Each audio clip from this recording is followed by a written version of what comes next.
Вітаю, я Наста, а ты слухаеш Белліт, падкаст пра кнігі і каля кніжныя тэмы. І вы ўжо ведаеце, вы ўжо прашараныя, што калі падкаст не выходзіць пэўны час, значыць, штосьці адбываецца важнае, я працую над чымсьці сапраўды важным.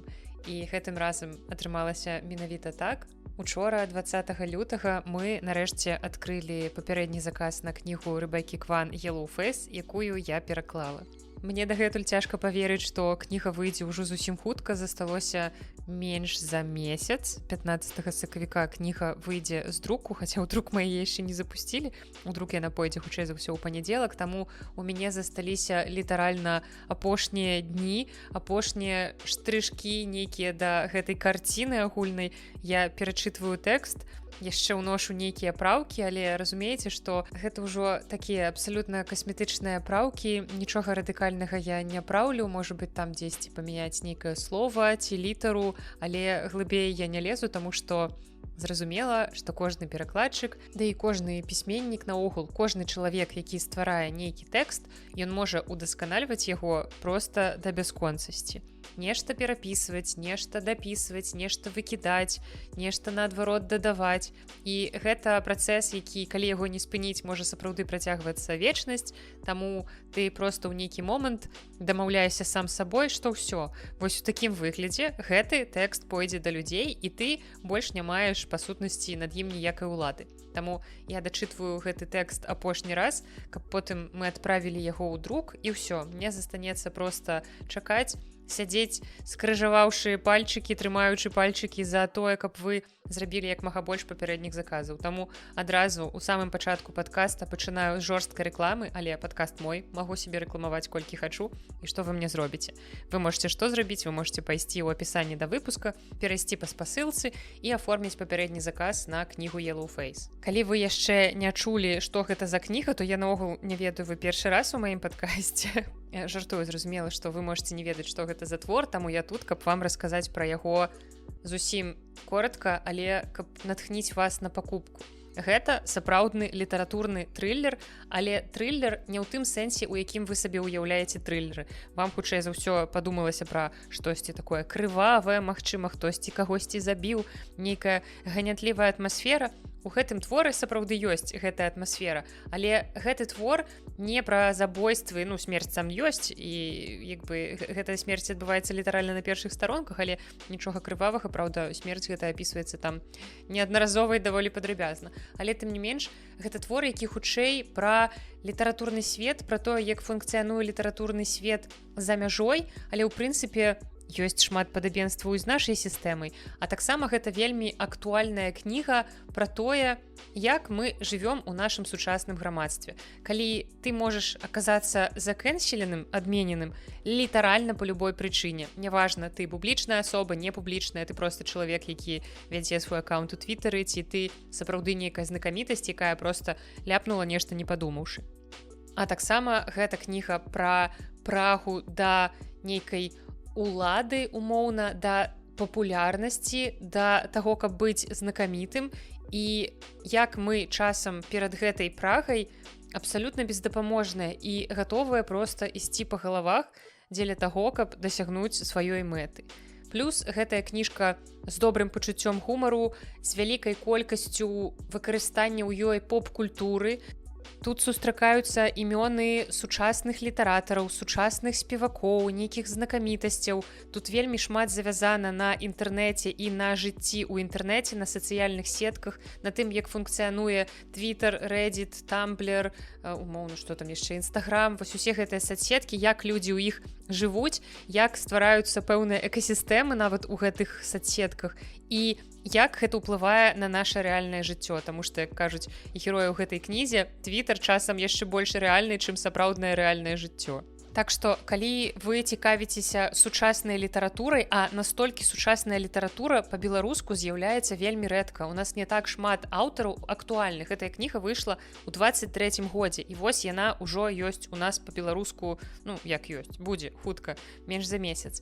І таму вось гэтым яшчэ каштоўна, што мы можам назіраць за бягучым літаратурным працэсам. Калі ў вас няма магчымасці, напрыклад, чытаць гэтыя кнігі ў арыгінале, вы можаце пабачыць, як выглядае бягучы літаратурны працэс у свеце, таму што гэтая кніга гэта сапраўдны бестселлер.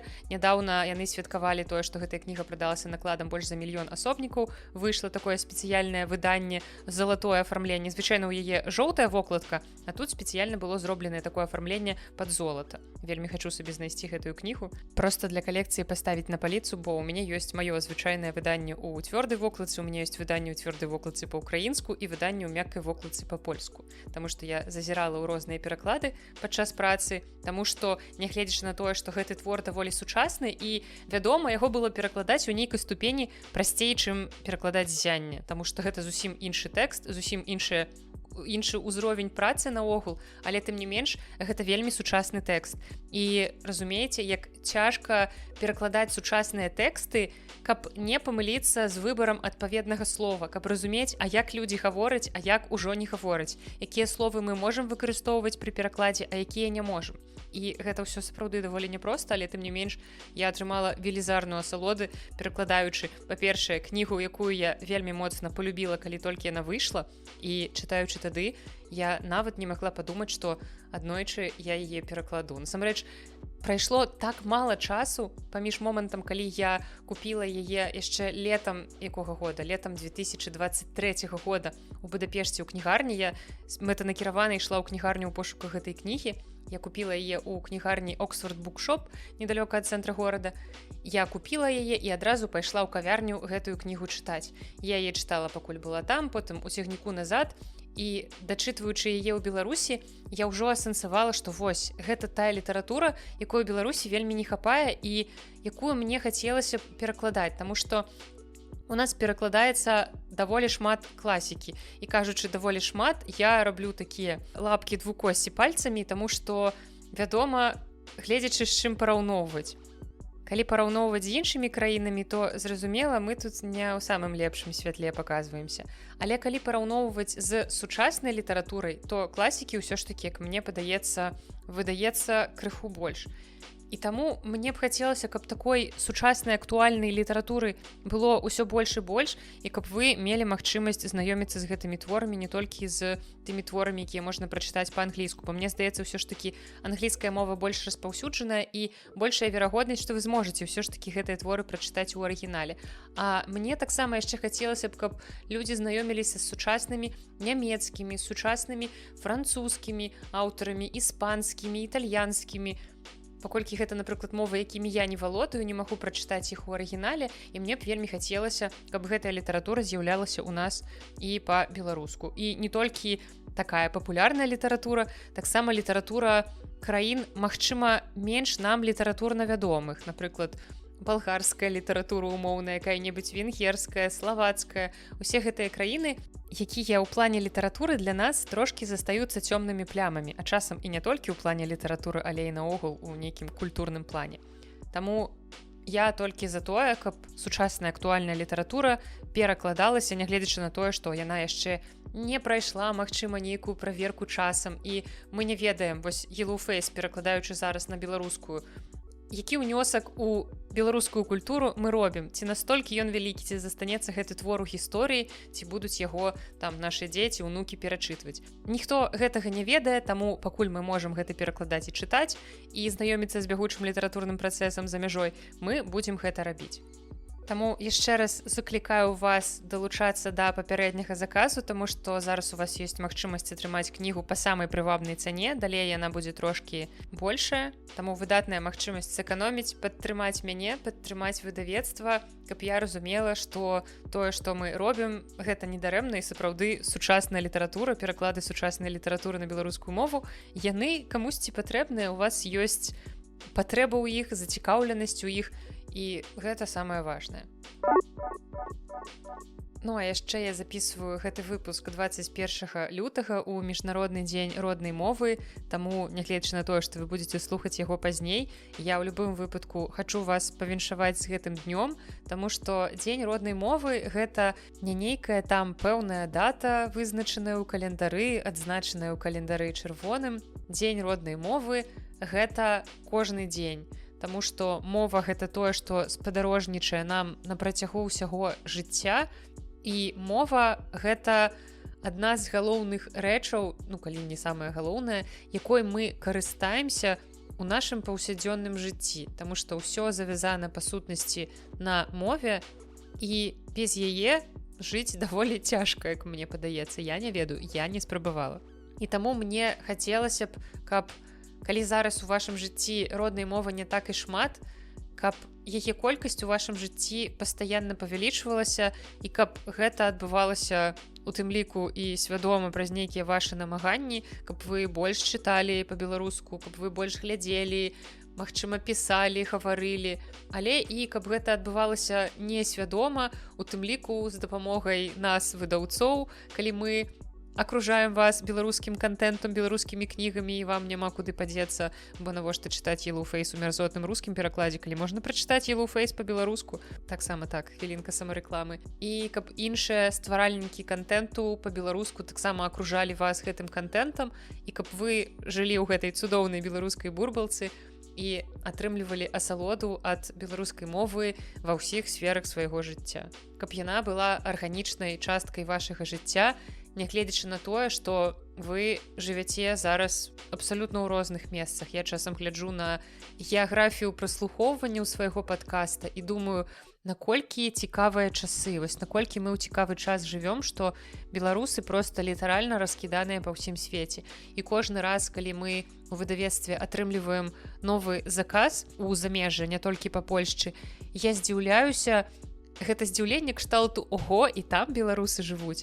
Напрыклад, калі мы атрымліваем новы заказ з Дохі. Я думаю, боже мой, для мяне Доха – гэта штосьці звязанае з тэнісам, таму што раней я глядзела вялікі тэніс з Дохі, матчы. А тут, аказваецца, яшчэ беларусы там жывуць, гэтыя беларусы заказваюць туды кніжкі.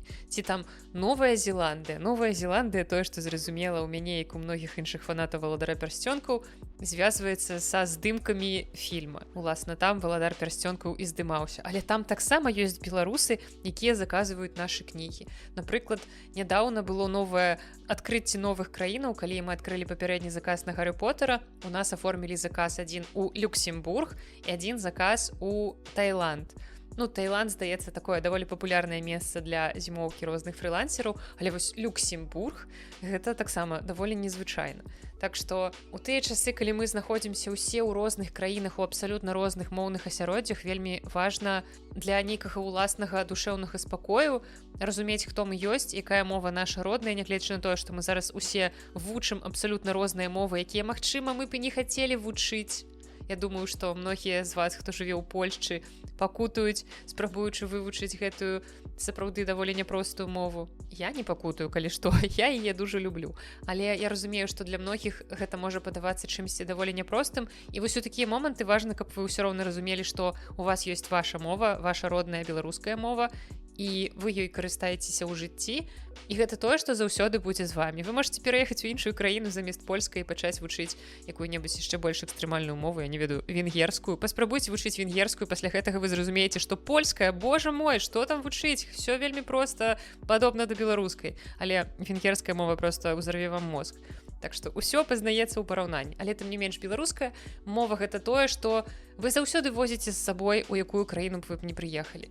Вось такая хвілінка трохі пафасных прамоваў, але мне падаецца, што у гэтым падкасці я вас ніколі не віншавала з днём роднай мовы, таму чаму б першы раз не зрабіць гэта вось так пафасна.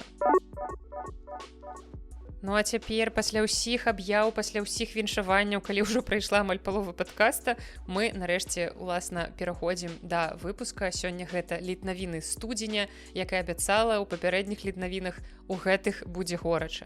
Але перад тым, як мы перайдзем да тых самых гарачых навін студзеня, мы паглядзім, на якія кнігі мы ўсе спускалі свае грошы ў студзені. Расказваю пра студзеньскія навінкі беларускага кнігавыдання.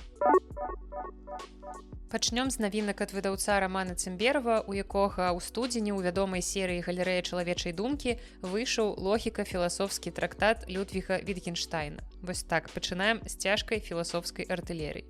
Гэтую кнігу пераклаў Лявон Баршчэўскі. І гэта найбуйнейшая з прыжыццёва выдадзеных работ аўстрыйска-брытанскага філосафа, якая лічыцца, на хвіліначку, адной з найбольш уплывовых філасофскіх прац 20-го стагоддзя. Гэтую кнігу можна знайсці ў продажы на сайце Кнігербай. І вы памятаеце, што заўжды ўсе спасылкі на кнігі, якія я магу знайсці, я пакідаю вам у апісанні да выпуска. Таму не буду паўтарацца кожны раз расказваючы пра наступныя кнігі. Таксама, дзякуючы выдаўцу Раману Цымбераву і перакладчыку Лявону Баршчэўскаму, папоўнілася і яшчэ адна знакамітая наша серыя, гэта серыя «Паэты планеты».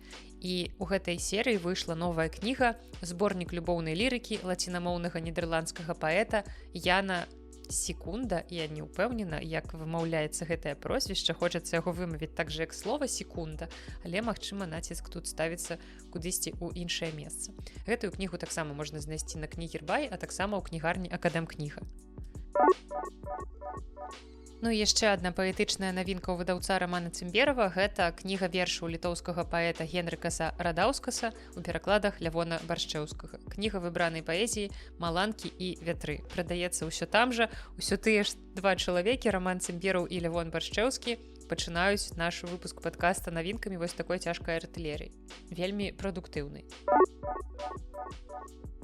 Алексей Дзікавіцкі напісаў кнігу вершаў «Паляшук 2.0». І гэта ўжо трэцяя кніга аўтара, напісаная, заўважце, на палескай мове. Раней у яго выходзілі зборнікі вершаў кароткай прозы «Оньда» і «Світу музыка». І гэтую кнігу вылучае тое, што арыгіналы на гэтай уласна палескай мове надрукаваны ў ёй таксама паралельна з перакладам на польскую мову і транслітарацыяй на украінскі алфавіт. Усе тры кнігі Алексея ў продажы ў нас у кнігарні «Кнігаўка» і на сайце.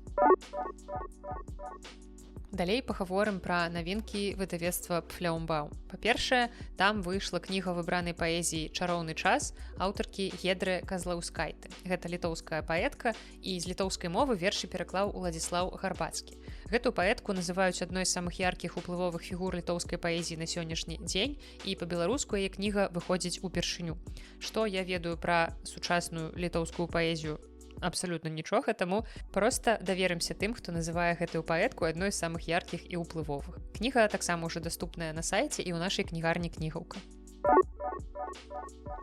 Ну і другая навінка ад Пфляумбаум, якую я нават паспела прачытаць, пра якую мне хочацца гаварыць літаральна з усімі, раіць кожнаму наведвальніку, пра якую я вам запісала чытацкі дзённік і вельмі чакаю моманту, калі нарэшце яго зманцірую, калі выкладу, калі я змагу запісаць яшчэ для ўсіх слухачоў, не толькі для патронаў чытацкі дзённік, але і для ўсіх слухачоў у падкасці пра гэтую кнігу расказаць. Так што чакайце, хутка адбудзецца проста бамбардзіроўка вас добрай беларускай літаратуры.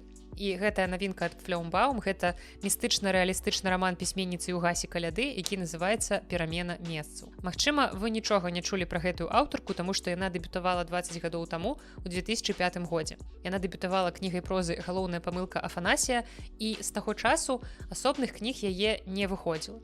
Я тую дэбютную кнігу яшчэ не чытала, але пасля таго, як прачытала гэтую, я зацікавілася. Бо пакуль што, спойлер, як вы ўжо зразумелі, «Перамена месцаў» – гэта адна з найлепшых кніг студзеня, калі не найлепшая. Я паставіла ёй 5 з 5. Я не вельмі часта ставлю насамрэч такія адзнакі кнігам, а тут мне хочацца паставіць 5 з плюсам з 5. Таму абавязкова, калі ў мяне будзе наступны выпуск падкаста з апошнім прачытаным, я падрабязна раскажу пра гэтую кнігу. Я пастараюся як мага хутчэй зманціраваць спецвыпуск для патронаў з чытацкім дзённікам пра гэтую кнігу. Але сапраўды, вось калі вы мне давяраеце, то вы ўжо цяпер можаце ісці афармляць заказ на гэтую кнігу. Гэта мая максімальна гарачая рэкамендацыя. Гэта рэкамендацыя, якая растапіла лёд і снег ва ўсёй Варшаве, таму што гэта той выпадак, калі ў кнізе цудоўнае ўсё. Ад неверагоднага стылю аўтаркі, бо гэтую кнігу проста прыемна чытаць. Ведаеце, гэта даўно забытае адчуванне насамрэч, калі ты разгортваеш кнігу і чытаеш не проста тэкст, напісаны дзеля сюжэту, а ты чытаеш тэкст, у якім табе, ў прынцыпе, не важна, пра што яна там піша, якая там гісторыя. Ты чытаеш тэкст і кайфуеш ад таго, наколькі філігранна, я нават вось дастаю са свайго вакабуляру такое нафталінавае слова, яна філігранна валодае беларускай мовай. І мяне настолькі, як мне падаецца, моцна даўно вельмі не ўражваў нейкі аўтарскі стыль, гэта вельмі сакавітая мова, і вельмі цікавы сюжэт. Ён на паверхні падаецца даволі простым, не новым. Гэта вельмі распаўсюджаны фантастычны троп, дзе людзі мяняюцца целамі. Але чым далей ты чытаеш гэтую кнігу, тым больш бачыш, колькі глыбокіх тэм уздымае аўтарка. ад нейкіх асаблівасцяў жыцця сярэднестатыстычнага беларуса ў правінцыі да недасканаласці функцыянавання судовай сістэмы ў Беларусі. Як вы бачыце, недасканаласці, это я надта мякка і дыпламатычна сказала. Так што вельмі шырокі дыяпазон тэм, які ахопліваюцца ў гэтым творы, таму моя максімальна гарачая рэкамендацыя. Кніга таксама ёсць у нас у кнігаўцы на сайце, і нават пакуль я яшчэ не запісала асобныя выпускі пра гэтую кнігу, я ўжо раю вам пайсці і купіць яе, каб вы былі падрыхтаваныя, і я раскажу вам пра гэтую кнігу ўжо зусім хутка. У выдавецтве Гутенберг выйшаў ужо 3-й пераклад кнігі Сашы Філіпенкі, і гэтым разам пераклалі яго раман «Чырвоны крыж». І гэта гісторыя маладога футбольнага арбітра, які прыязджае ў Мінск, каб паспрабаваць будаваць новае жыццё, разламанае напалам волей абыякавага лёсу. І тут у Мінску ён сустракае 91-гадовую жанчыну, якая перажыла сталінскі тэрор. І калісьці у Мінску, калі гэтая кніга толькі выйшла, адбылася прэзентацыя гэтай кнігі, я хадзіла на прэзентацыю, і так, памятаеце, былі такія часы, калі Саша Філіпенка ладзіў прэзентацыю ў Беларусі. І гэта адбывалася ў кнігарні Лохвінаў, і пасля таго, як я прачытала гэтую кнігу, прынесла яе дадому, яе чытала моя бабуля, цяпер ужо равесніца, ў прынцыпе, гэтай гераіні. Ну так, 92 гады восенню споўніцца маёй бабулі, якую я, на жаль, не бачыла ўжо колькі ўжо больш за год. Вось такія часы эміграцыі. Ну і яны яе абмяркоўвалі з сяброўкай потым сваёй, і ў іх быў па тэлефоне нават кніжны клуб. Вось так 2 бабуль уразіла гэтая кніга. Ну і ў мяне засталіся вельмі добрыя ўражанні ад гэтай кнігі. Гэтая кніга хіба з усіх кніг Сашы Філіпенкі мяне кранула найбольш чамусьці, таму абавязкова буду яе перачытваць цяпер ужо па-беларуску. Ну а купіць гэтую кнігу вы можете на сайце выдавецтва. У выдавецтве Лохвінаў выйшла перавыданне рамана Ігара Бабкова «Адам Клакоцкі і ягоныя цені». Прычым кніга выйшла, што даволі рэдка для Беларусі, адначасова адразу ў 2 фарматах. Уласна, у выдавецтве выйшла папяровая версія, а аўдыакніга выйшла праз выдавецтва аўдыакніг Audiobooks by. Але важна, што гэта не проста перавыданне, бо ў гэтую 3-ю разгорнутую і пашыраную версію рамана дадалі таксама 2 новыя гісторыі – «Восень у гародні» і «Дзюры». А таксама у кнізе ёсць паслямова выдаўца. Так што для мяне, прынамсі, гэта будзе яшчэ адна спроба падступіцца да гэтага твора, набыць яго вось у такім прыгожым афармленні. Мне вельмі падабаецца, як гэтая вокладка выглядае. Прадзюсарская ініцыятыва «Інэкскульт», якая займаецца ў першую чаргу тэатрам, перавыдала кнігу Андруся Горвата «Радзіва прудок». І таксама яны расказалі, што гэтым перавыданнем яны распачалі тэатральную серыю, у якой будуць з'яўляцца кнігі, звязаныя з усім, што вакол тэатра знаходзіцца. І, дарэчы, менавіта гэтай ініцыятывай быў адноўлены паказ спектакля паводле гэтай кнігі. Ну, а вось гэтае само новае выданне, яно аздоблена новымі ілюстрацыямі і таксама дапоўнена архіўнымі фотаздымкамі сямейнага архіву Горватаў. Было б цікава, дарэчы, на гэта паглядзець. І я не ведаю, ці прадаецца яшчэ дзесьці ў Беларусі вось тое першае выданне, у сэнсе вось першае па афармленні, бо шмат ужо было ў яго дадатковых накладаў, бо, здаецца, пасля Горвата эстафету беларускіх бестселлераў на сябе перанялі «Сабакі Еўропы» Бахарэвіча і «Па што ідзеш воўчы віжнавец». Таму таксама там ужо якое перавыданне выходзіць, а людзі ўсё чытаюць, купляюць, і я кожны раз, калі у нас афармляюць новы заказ на «Па што ідзеш воўча», думаю, няўжо яшчэ не ўсе беларусы прачыталі гэтую кнігу, таму што я ведаю, што, магчыма, не ўсе могуць сабе дазволіць купіць кнігі, трымаць іх, напрыклад, у эміграцыі, але яны перадаюць адну і тую ж кнігу, 10 чалавек могуць яе прачытаць, таму у мяне такое адчуванне, што ўжо усіх беларусаў, якія чытаюць па-беларуску, мы ахапілі. І таксама нядаўна выйшла таксама віжнавец па-польску, але пра гэта мы пагаворым з вамі ў літнавінах лютага. Ну і вось таксама мне цікава, ці засталіся ў нас чытачы, якія нічога не чулі пра Горвата, якія не чыталі, магчыма, і засталіся, але вось каб зусім не чулі, хто такі Андрусь Горват. Цікава, трэба правесці сацыяльнае апытанне. Але у мяне будзе не рэпрэзентатыўная выбарка, таму што маё камунікацыйнае кола, у прынцыпе, складаецца з людзей, якія 99,9% таго, што ведаюць, хто такі Андрусь Горват, і хутчэй за ўсё нават чыталі яго кнігу. Але вось для кагосьці, магчыма, менавіта праз гэтае новае выданне адбудзецца знаёмства. Ну а купіць кнігу і квіток на наступны спектакль у траўні можна па спасылцы ў апісанні да выпуска. У берлінскім выдавецтве Хохрот Мінск выйшла першая ў гэтым годзе кніга, і ёй стаў зборнік вершаў паэткі Марыі Мартысевіч пад назвай «Хагі-вагі». Вось літаральна ў мінулым выпуску згадвалі мы гэтую істоту у пасяджэнні кніжнага клуба «Аня Гош», і цяпер гэта істота застанецца ў гісторыі беларускай паэзіі. Гэта істота, якая не давала спаць бацькам, іх дзецям, і наогул это было нейкае сіняе шаленства.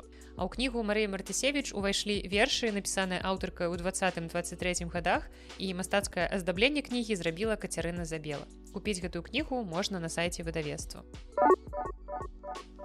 У фондзе «Камунікат» выйшаў другі нумар літаратурнага альманаха «Апостраф», у які ўвайшлі новыя вершы Владзіміра Арлова, апавяданні Віктара Касько, аповесць Міхася Зізюка, пераклады паэзіі Сітаса Гяды з літоўскай Ціхана Чарнікевіча і многае іншае на 360 старонках. Купіць альманах можна ў краме «Камуніката», спасылка будзе ў апісанні. Аўтар Ула Кароткі напісаў кнігу вершаў і эсэ пра калектыўныя практыкі дапамогі і паэзію пад назвай «Ласачка-босачка». Тэксты кнігі спрабуюць выйсці за межы кансервацыі беларускіх замоў. І ў стварэнні замоўных вершаў паўдзельнічалі розныя беларускія пісьменніцы і пісьменнікі, і ўсяго ў кнізе 15 замоўных тэкстаў і 3 эсэ Улы. Першае гэта пра сам эксперымент, другое пра ідэю прызначэння і трэцяе пра тое, як савецкая палітыка паўплывала на вёску Рухава ці Рухава, божа мой, што за праблема ў мяне сёння з націскамі. Вось у гэтай вёсцы жыла баба Маня, баба аўтара, і якое месца ў культуры памяці там займае вада. Кніга ўжо ёсць у продажы ў нас у кнігарні «Кніхаўка» і на нашым сайце. Ну а цяпер да навінак выдавецтва Янушкевіч. У нас у студзені адразу 4 кнігі выйшлі, кнігі, якія павінны былі выйсці яшчэ ў канцы мінулага года, але нічога, галоўнае, што выйшлі. Прычым 3 кнігі гэта арыгінальная беларуская літаратура. І адна кніга гэта пераклад ужо вядомай беларускім чытачам польскай аўтаркі. І з гэтай кнігі мы і пачнём. Гэта зборнік апавяданняў самасейкі Дамінікі Словік у перакладзе Алены Петровіч. У нас раней ужо выходзіў раман Дамінікі Зімоўка, якую пераклалі Алена Петровіч і Уладзь Лянкевіч. А гэтым разам беларускім чытачам прадстаўляецца Дамініка як аўтарка апавяданняў, такіх даволі спецыфічных. Я памятаю, што летам 23-го года у аэрапорце, калі затрымліваўся мой рэйс у Будапешт праз надвор'е, я чытала гэтую кнігу і потым дачытвала яе по 1,5 гадзіны ў небе. І я не скажу, што я захапілася, бо я нічога не памятаю амаль што з гэтай кнігі.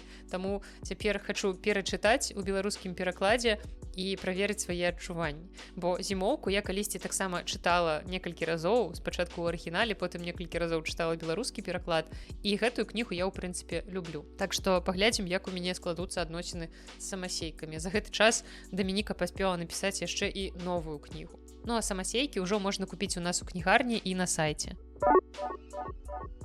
Другая навінка, якую я ўжо амаль цалкам прачытала, гэта зборнік апавяданняў Александра Чарнухі пад назвай «Гвалт». Гэта гісторыі пра гвалт у розных яго праявах. І ў сувязі з выхадам гэтай кнігі якраз будзе невялічкая моўная хвілінка. Я навучу вас вымаўляць слова «гвалт», бо рэч у тым, што ў беларускай мове ёсць некалькі слоў, якія паводле нормаў беларускага літаратурнага вымаўлення вымаўляюцца не праз наш любімы гук «г», а менавіта праз «г».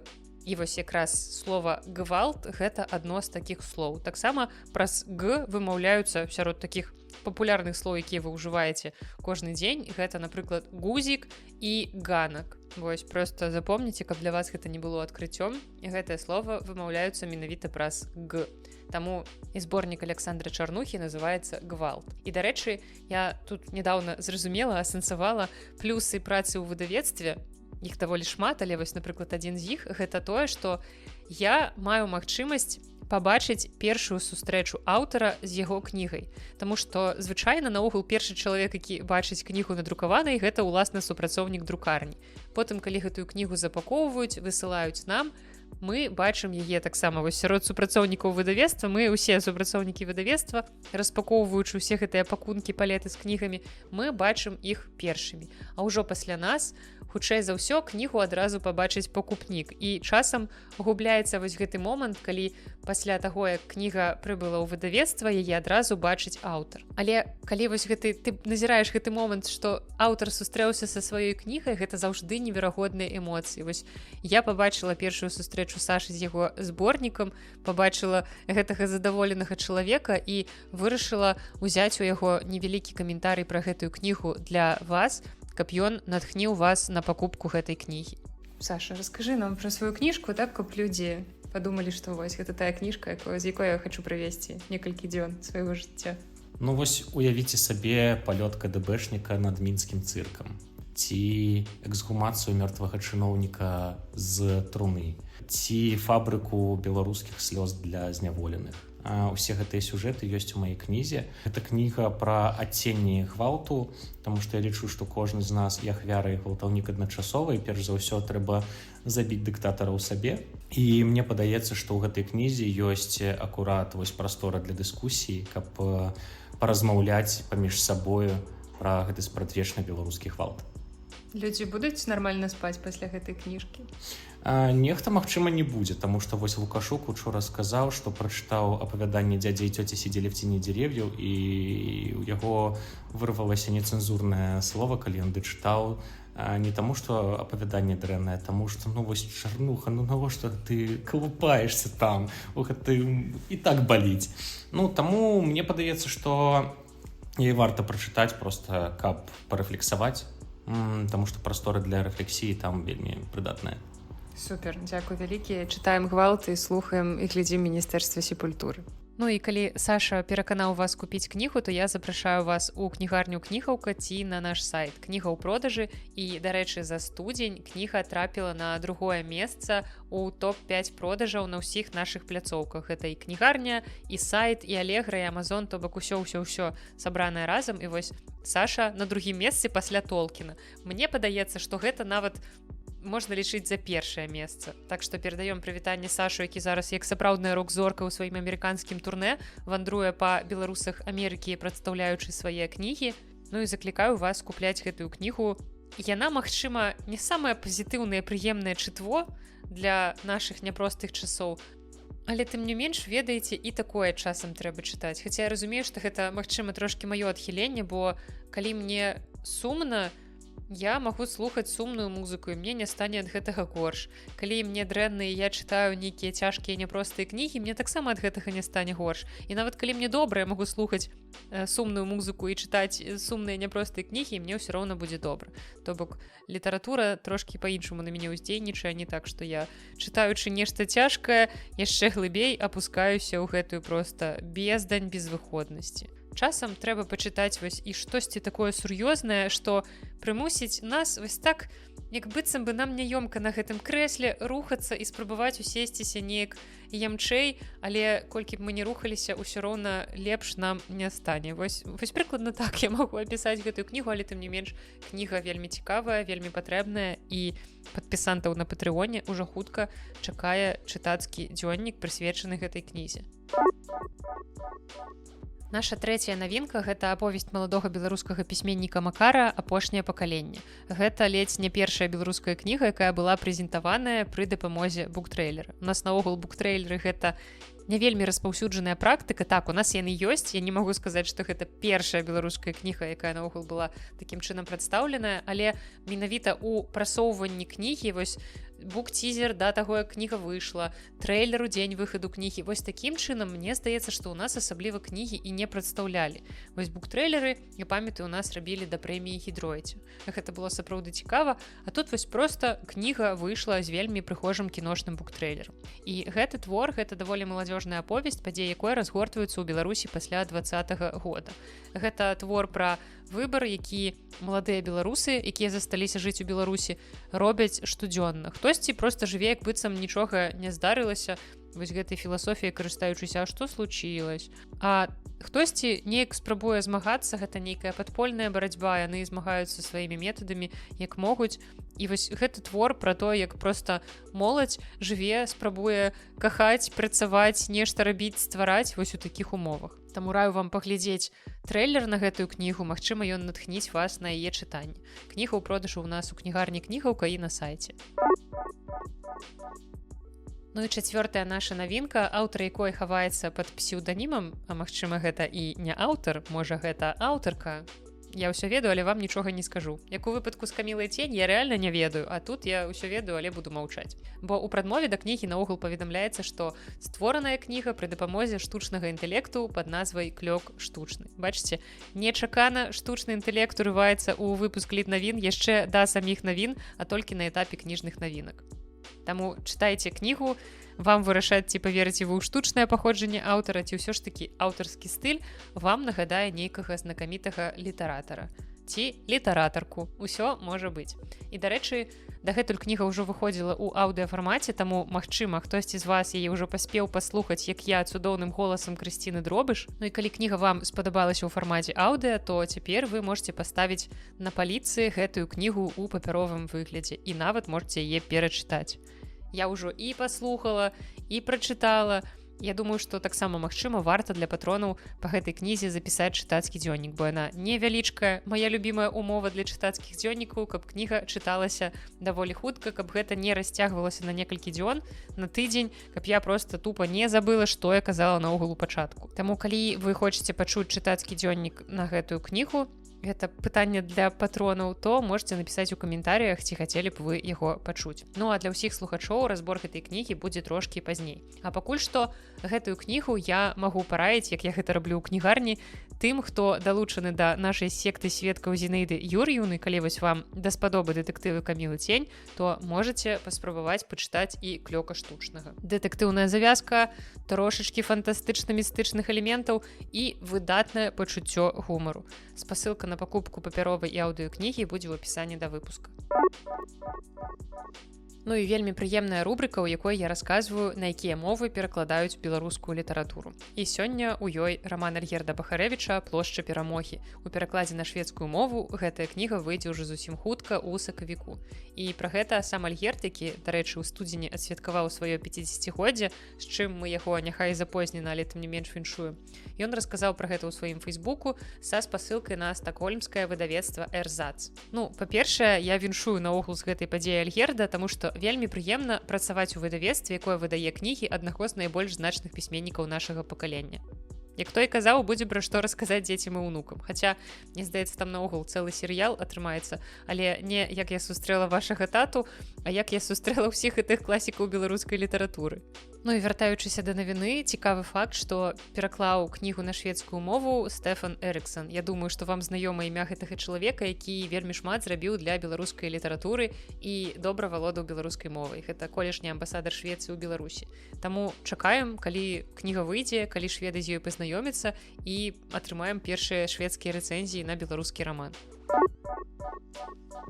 Ну а цяпер пераходзім да навін, і першыя навіны ў нас будуць беларускія. Гэта я проста вам адцягваю момант, калі я буду расказваць пра жэсць у навінах замежных, і на самае апошняе салодкае я пакінула тую страшную навіну. А пакуль навіны беларускія, дзе ўсё больш-менш у параўнанні з тым, чым зараз агаломшаны, якія яшчэ шакаваны, якія словы вось такога кшталту вы ведаеце, вось што адбываецца зараз з літаратурным светам замежжа.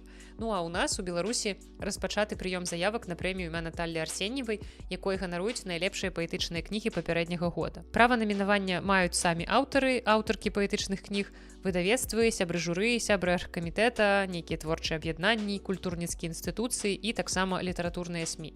А вось цікава, я як падкаст Білліт. Ці магу я з'яўляцца літаратурным СМІ і намінаваць на прэмію Наталлі Арсеньевай? Гэта вельмі сакраментальнае пытанне. Варта задумацца. Не тое, каб я хацела, мела нейкія амбіцыі, але было проста цікава б ведаць. Ну і кніга мусіць быць выдадзена ў папяровым або электронным фармаце, або таксама ў фармаце аўдыёкнігі паміж 1 студзеня і 31 снежня мінулага года. Мова кнігі, зразумела, мусіць быць беларуская, і таксама кніга мусіць быць выдадзена ўпершыню ў папяровым або электронным выглядзе або ў фармаце аўдыёкнігі. А што значыць выдадзены ўпершыню? Гэта кніга, калі больш за палову зместа апублікавана ўпершыню, больш нідзе раней не друкавалася.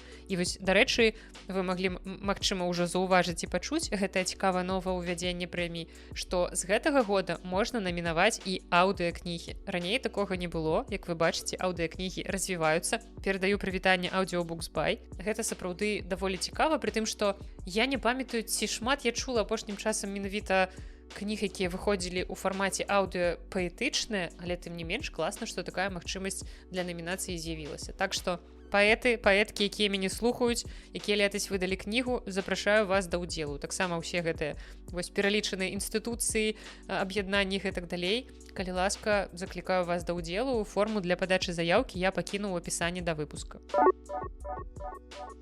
Ну і навіна, якая, магчыма, цяпер будзе прысутнічаць ледзь не ў кожным выпуску падкаст, таму што ў Беларусі папоўніўся спіс забароненай літаратуры. Але ёсць нюанс, як у тым анекдоце. Гэта не тое ж самае, што экстрэмісцкая літаратура. У так званы чорны спіс дадалі яшчэ 3 дзясяткі кніг, і такое рашэнне прыняла рэспубліканская камісія па правядзенні ацэнкі сімволікі, атрыбутыкі інфармацыйнай прадукцыі. І, як паведамляецца, у змесце гэтых выданняў знайшлі наяўнасць інфармацыйных паведамленняў і матэрыялаў, распаўсюд якіх здольны нанесці шкоду нацыянальным інтарэсам. Што ж гэта значыць, уласна? Гэтыя кнігі ў Беларусі цяпер прадаваць забаронена. Самага свеженькага, што трапіла ў спіс, гэта кніга «Гулаг» Н. Эпплбаум, «Калыханка» Чака Паланіка, «Маленькае жыццё» і «Да самага раю» Хані Янахіхары, ну і таксама яшчэ дзясяткі іншых кніг. І па-ранейшаму, збольшага, гэта літаратура ЛГБТ-тэматыкі. Як я казала ў мінулых літнавінах, гэта непасрэдным чынам звязана з расійскімі законамі пра забарону прапаганды ЛГБТ, і я ўсё яшчэ шчыра спрабую зразумець, да чаго тут беларускі кніжны рынок.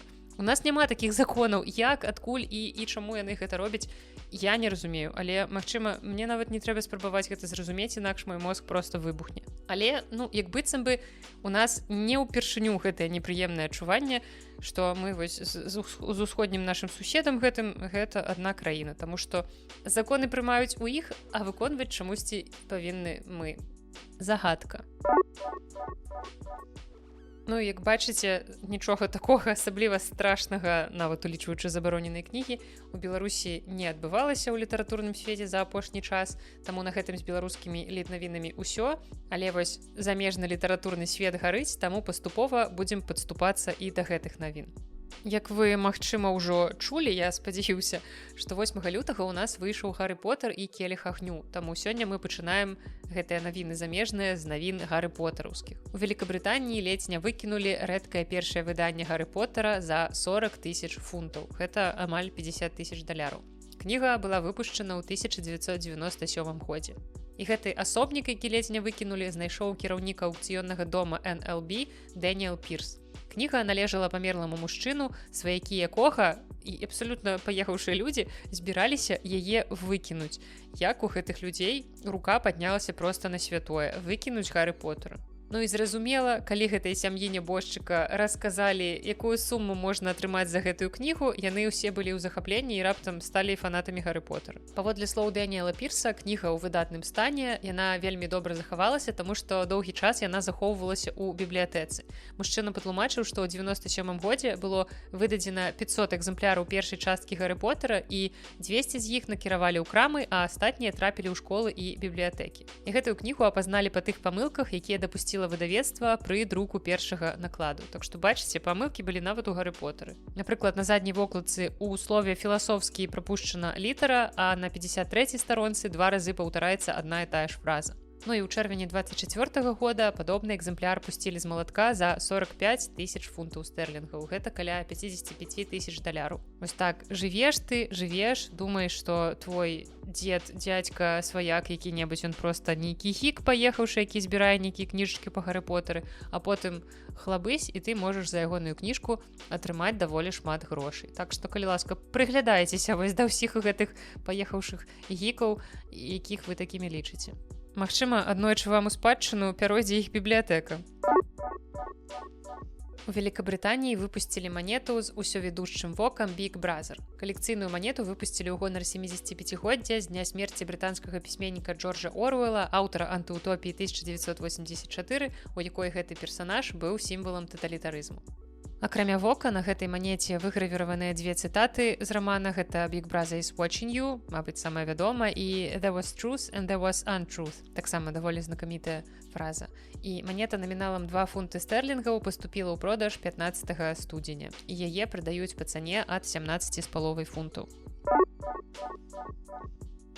Выдавецтва Саймон і Шустер больш не будзе прасіць аўтараў пісаць блёрбы для сваіх кніг. Калі вы не ведаеце, то блёрбы — гэта вось гэтыя звычайна максімальна тупыя надпісы на кнігах, якія там пакідаюць або ад нейкага знакамітага пісьменніка ці ад нейкай газеты, то бок вы возьмеце якую-небудзь кнігу сусветны бестселлер і на ім будзе напісана шэдэўральна і знізу подпіс Стывен Кінг. Вось гэта называецца блёрб. І выдавецтва Саймон і Шустер сцвярджае, што патрабаванне да аўтараў, агентаў і рэдактараў атрымліваць вось гэтыя блёрбы можа стварыць, цытую, крывазмяшальную і неэлітарную літаратурную экасістэму, якая часта ўзнагароджвае сувязі, а не талент. Вось так прыгожа, канешне, я б гэта не сфармулявала.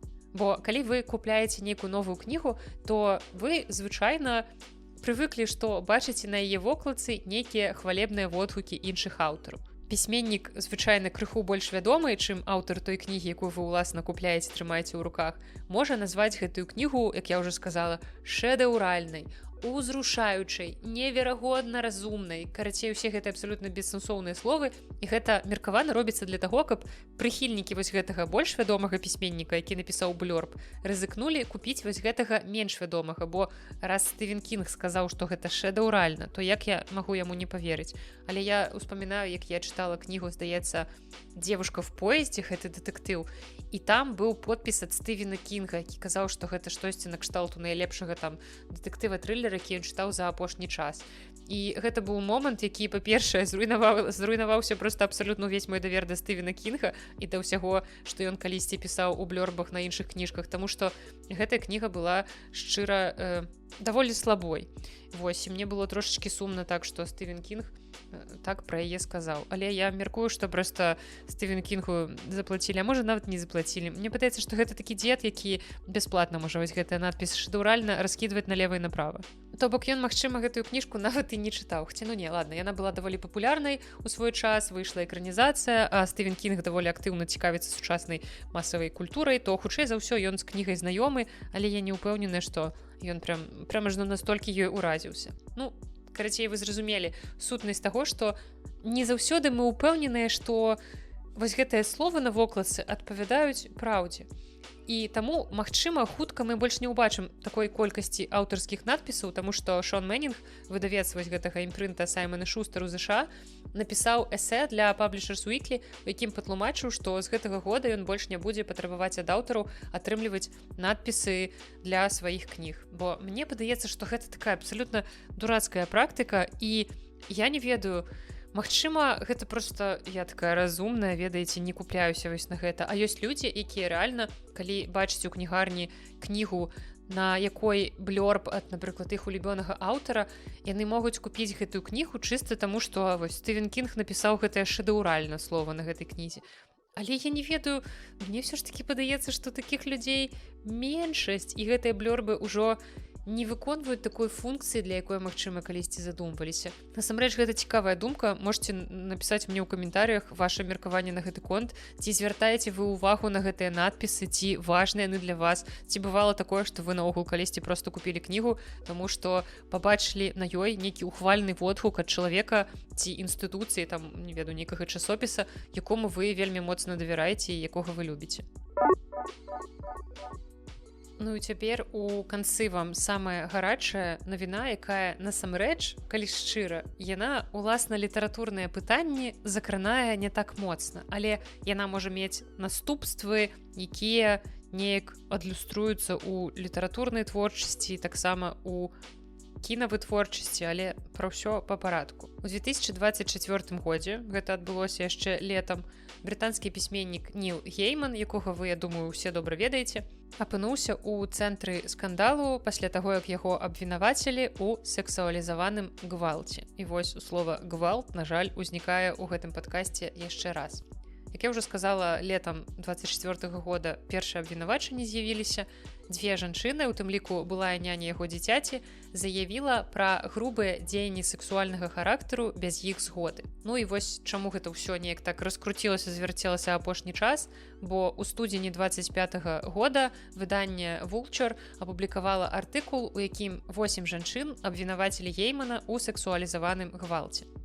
Яны сцвярджалі, што пісьменнік прымушаў іх да сексуальных дзеянняў, уключаючы BDSM-практыкі без іх згоды.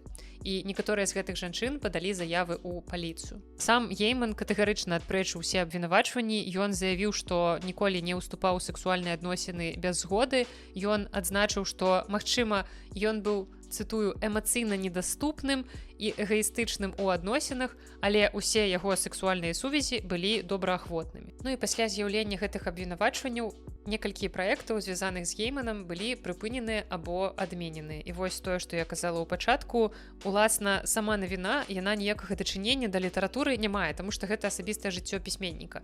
Але, тым не менш, ускосна гэта ўплывае на тое, што звязана з яго творчасцю. Напрыклад, 3-й сезон серыяла Bad Omens быў скарочаны да 90-хвіліннага спецыяльнага выпуску без удзелу Геймана. Таксама Disney прыпыніла экранізацыю рамана «Гісторыя з могілкамі», я не памятаю, шчыра кажучы, як называецца гэты твор у арыгінале, ну а таксама Netflix адмяніў серыял «Сэндмен» пасля 2-го сезона.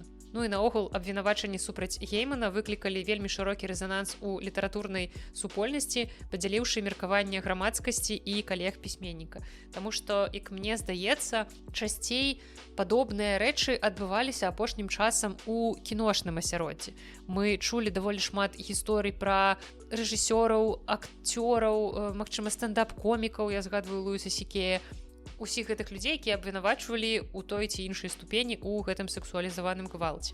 Але з літаратарамі я падобных гісторый не чула вельмі даўно.